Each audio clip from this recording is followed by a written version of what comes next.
شايفين بسم الله ما شاء الله الصينية بتاعتنا بعد ما طلعت من الفرن ما شاء الله تبارك الرحمن. طالعة حاجة جميلة جدا، الشكل والجمال بتاعها بيتكلم عن نفسه. من أجمل صواني اللازانيا اللي ممكن تجربيها. حاجة جميلة جدا ما شاء الله. هنوزع كده على وشها بقدونس أو كزبرة المتوفر عندك. السلام عليكم ورحمة الله وبركاته، أهلا بحضراتكم جميعا في قناة لولو في المطبخ. أتمنى أن هي تنال إعجابكم. اليوم هنعمل مع بعض وصفة جميلة جدا جدا. هنعمل مع بعض اللازانيا بطريقة سهلة وبسيطة، وإزاي تطلع معاكي مظبوطة والطبقات بتاعتها تطلع سليمة ومستوية معاكي في نفس الوقت. هنعملها بطريقة جميلة جدا جدا. وقبل ما نبدأ الفيديو بتاعنا يلا بينا نسمي الله ونصلي ونسلم على رسولنا الكريم سيدنا محمد صلى الله عليه وسلم. اول حاجة هنجيب معانا طاسة عميقة بالشكل ده، هنولع عليها النار. هننزل فيها بربع كوباية من الزيت النباتي العادي، او ممكن تستبدليه بزيت الزيتون على حسب رغبتك. ننزل بيها نسمي ونقول بسم الله.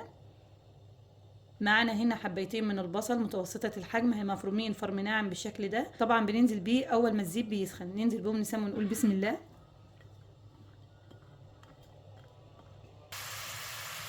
على طول نبدأ نحرك البصل لحد ما لون البصل يبدأ يتغير معانا، لكن ما بيتحمرش، يدوبك بس نتبله. نزلنا بأربع فصوص من الثوم كبار، ما يعادل معلقة صغيرة في المرحلة دي. بس الكاميرا كانت قفلت معايا فما جابتش اللقطة. أول ما البصل يبدأ يغير لونه بننزل بالثوم.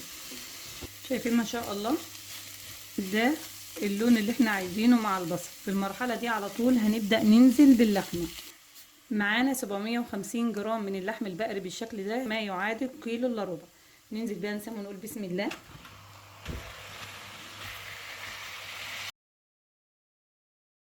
كده اللحمة ما شاء الله أصبحت جاهزة معانا بالشكل ده. طبعا صوص الطماطم بيكون صوص جاهز بنستخدمه، بس احنا هنعمله اليوم بعصير الطماطم اللي احنا بنجهزه في البيت عادي. هننزل على اللحمة بتاعتنا بمعلقة كبيرة كده من دبس الرمان، بتديها طعم جميل جدا.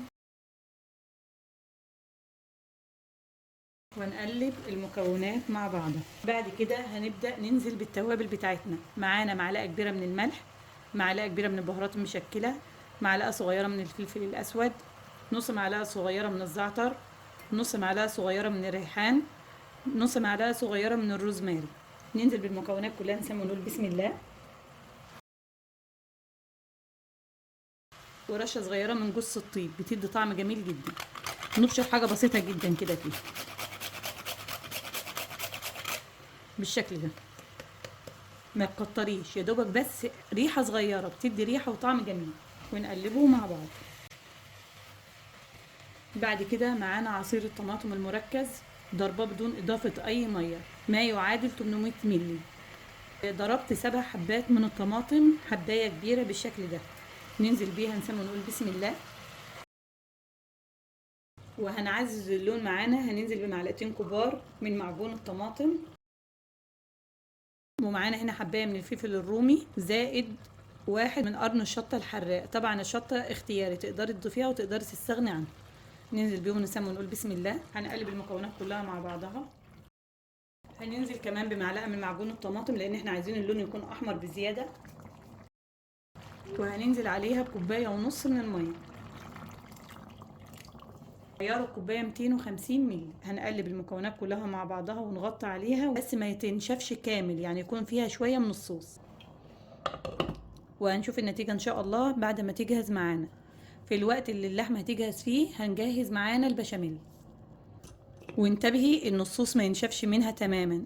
في المرحلة دي معانا حلة عميقة بالشكل ده، وهنبدأ نجهز البشاميل بتاعنا. معانا زبدة 110 جرام، ما يعادل 5 معالق كبار. هننزل بيهم نسمي ونقول بسم الله. وهننزل بمعلقة كبيرة من الزيت عشان الزبدة ما تتحرقش معانا. اول ما الزبده تسيح معانا بالشكل ده هننزل بكوبايه من الدقيق، وزنها بالجرامات 125 جرام. عيار الكوبايه 250 مللي. بالمعلقه 5 معالق كبار هرميه، يعني بتملك كوبايه ناقصه معلقه كبيره بالشكل ده. ننزل بالدقيق نسمي ونقول بسم الله. وتخلي النار هاديه عشان الدقيق ما يتحرقش معاك. شايفين كميه الدهون اللي موجوده في الدقيق بتبقى كافيه بالشكل ده. شايفين ما شاء الله الدقيق بدأ يحمر معانا. في الوقت ده بنكون مجهزين لتر ونص من الحليب. اللتر 4 كوبايات زائد كوبايتين هيديكي لتر ونص. عيار الكوباية 250 مللي، اللي هي نفس عيار كوباية الشاي اللي موجودة معانا في كل بيت. هيتعايري 6 كوبايات من الحليب. وطبعا مش هننزل بيهم كلهم، هننزل على حسب قوام الخليط معانا. هننزل اول حاجة باللتر وبعدين هنضيف على حسب الطلب. هو ما بيكونش تقيل قوي. اول حاجة هننزل نسمي ونقول بسم الله.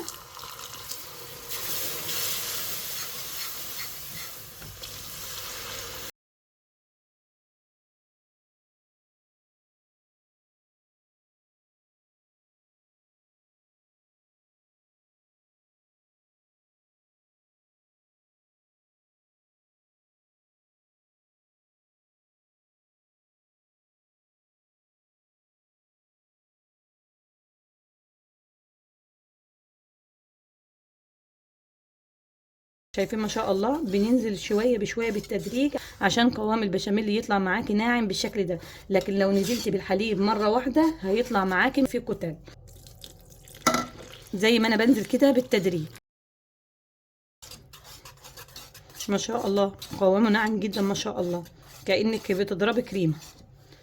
كده احنا نزلنا باول لتر من الحليب. كده هننزل بنص لتر من الحليب، ما يعادل كوبايتين 500 مللي. بس مش هنزل بيهم مره واحده، على حسب قوام الخليط معايا. كده نزلنا بلتر زائد كوبايه ونص من الحليب، ما يعادل 5 كوبايات ونص. هننزل بالتوابل بتاعتنا.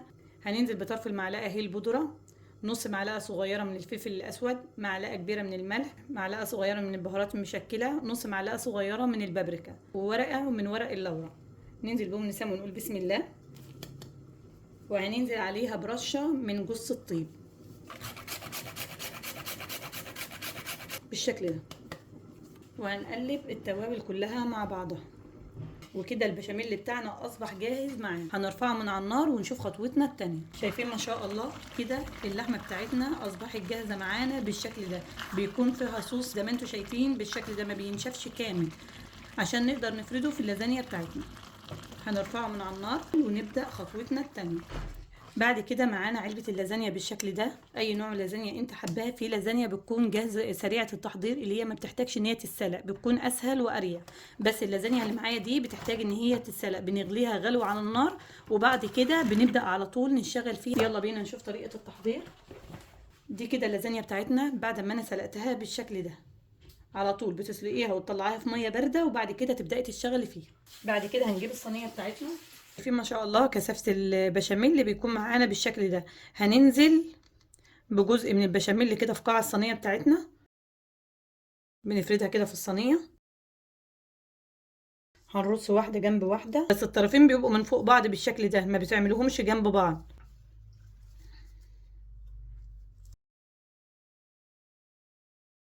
بعد ما رصينا الطبقه الاولى من اللازانيا بتاعتنا هنبدا على طول ننزل بصوص البشاميل عليها بالشكل ده.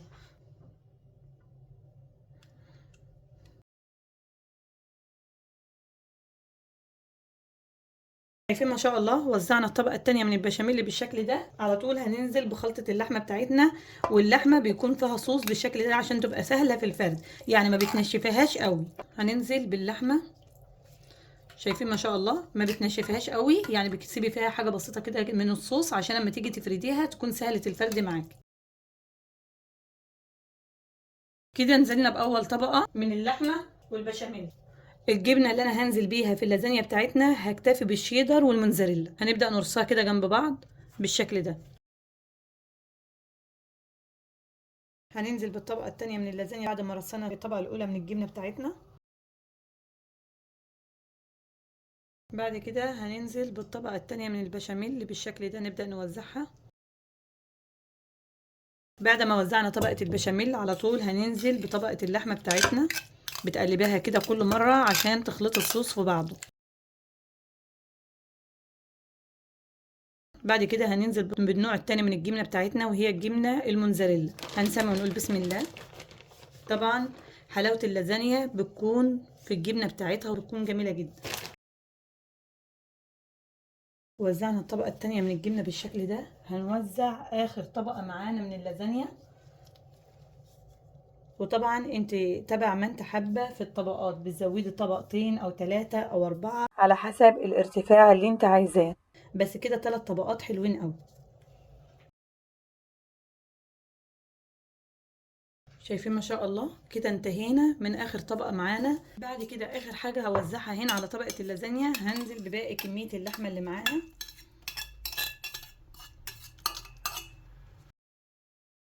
هننزل بطبقة البشاميل بتاعتنا، هنوزعها على الوش بالشكل ده.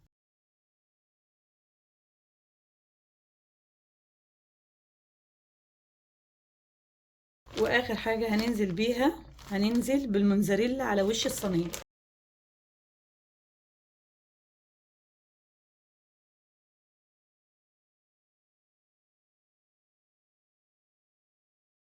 بعد كده هنجيب ورق من ورق الفويل، وهنبدأ نغطي وش الصينية بتاعتنا بالشكل ده.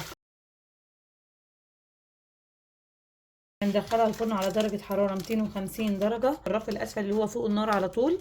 هتاخد معانا من 40 ل 45 دقيقة، طبعا مع الملاحظة باختلاف درجة حرارة الفرن للتاني. أول ما تتسوى معانا هنشيل ورقة الفويل من على الوش ونفتح الشواية تاخد اللون الأحمر الذهبي الجميل، وهنشوف النتيجة مع بعض. شايفين بسم الله ما شاء الله الصينية بتاعتنا بعد ما طلعت من الفرن ما شاء الله تبارك الرحمن، طالعة حاجة جميلة جدا. الشكل والجمال بتاعها بيتكلم عن نفسه. من أجمل صواني اللازانيا اللي ممكن تجربيها، حاجة جميلة جدا ما شاء الله. هنسيبها لحد ما تبرد معانا، وبعد كده نبدأ نقطعها ونشوفها مع بعض. هنوزع كده على وشها بقدونس أو كزبرة المتوفر عندك.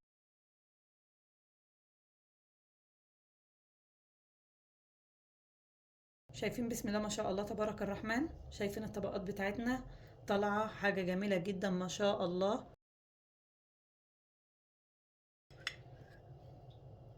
شايفين بسم الله ما شاء الله تبارك الرحمن اللازانيا بتاعتنا وجمالها؟ شايفين الطبقات حاجة ما شاء الله تبارك الرحمن، جميلة جدا. من احلى الوصفات اللي ممكن تجربي بيها اللازانيا ما شاء الله. دايبة دوب ما شاء الله ومستوية كويس اوي بالشكل اللي انتوا شايفينه ده تبارك الرحمن. شايفين الجمال؟ حاجة ما شاء الله، وما شاء الله طعمها خطير. ان شاء الله الوصفة هتنال اعجابكم. احسن شيء تحس ان انت بتاكليها من المطبخ الايطالي نفسه. ويا ريت لو الوصفة عجبتكم ما تنسوناش باللايك وسبسكرايب للقناة وفعلوا الجرس عشان يوصل لكم كل جديد. وبألف هنا مقدما، والسلام عليكم ورحمة الله وبركاته.